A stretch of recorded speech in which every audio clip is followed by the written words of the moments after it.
বাড়ি থেকে চলে এসেছি 12 কিলোমিটার দূরে একটা ছেলের গল্প শোনাবো বলে। ছেলেটার নাম হলো ধনঞ্জয়। অনেক ফেলিয়ার সহ্য করেছে, তো আজকে আমারই ফেলিয়ার নিয়ে কিছু গল্প করবো তোমাদের সাথে। প্রথমে ভেবেছিলাম ইউটিউবে গ্রোথ করা খুব সোজা, বাট সেটা সোজা না। অনেক ইউটিউবার বলে যে খুব সোজা, বাট সোজা না।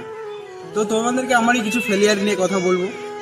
তো জীবনে অনেক ফেলিয়ার সহ্য করেছি, তো ফেলিয়ারের মধ্যে একটা নিজেরও দোষ ছিল, কারণ কি আমি অনেকজনের গ্রুপে যেতাম, যাওয়ার পর ওখানে গিয়ে আমার লিঙ্ক শেয়ার করতাম, ফলে আমার চ্যানেলটা অনেকটাই খারাপ হয়ে গেছে। অবশ্যই যাদেরা নতুন চ্যানেল খোলার ভাবছো, আর আমিও ভেবেছি নতুন চ্যানেল ক্রিয়েট করেছি, তোমরা কোনোদিনও অন্য গ্রুপে গিয়ে তোমার চ্যানেলে শেয়ার করবে না তার লিঙ্কটা, কারণ কি ওর ফলে ইউটিউব চ্যানেলটা অনেকটাই গ্রোথ কমে যায়। প্রথম যখন আমি ভিডিও বানাতাম, বা যখন আমার অনেক ইচ্ছে ছিল যে আমি একটা বড় ইউটিউবার হবো, ইউটিউবার তো হতে পারলাম না, কারণ কি অনেক ফেলিয়ার সহ্য করেছি। কারণ কি অনেক সময় অনেক রকমের ভিডিও বানানোর কথা ভেবেছিলাম, অনেক চ্যানেলে কপিরাইট স্ট্রাইকও পেয়েছি।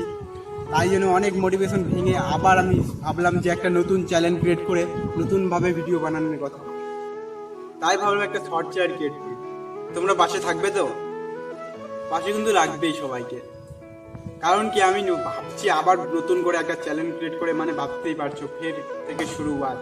খুব কষ্ট আছে লাইফে, দেখা যাক কষ্টটা কতটাই অতিক্রম করা যায়। Bye bye. পারলে সবাই একটু সাবস্ক্রাইব করে দিয়ে একটু ভালোবাসা দিয়ে দিও।